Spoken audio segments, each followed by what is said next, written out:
رسول اللہ صلی اللہ علیہ وآلہ وسلم نے فرمایا،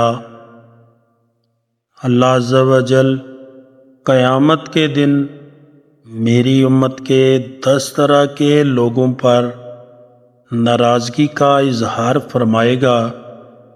اور انہیں جہنم میں ڈال دینے کا حکم فرمائے گا، اور ان کے جو چہرے ہوں گے وہ گوشت کے بغیر ہوں گے۔ عرض کی گئی، یا رسول اللہ صلی اللہ علیہ وآلہ وسلم، وہ کون سے 10 لوگ ہوں گے؟ رسول اللہ صلی اللہ علیہ وآلہ وسلم نے فرمایا، بوڑھا زانی، گمراہ پیشوا، شراب کا عادی، والدین کا نافرمان، چغل خور، جھوٹا گواہ، زکوٰۃ ادا نہ کرنے والا، سود خور، ظالم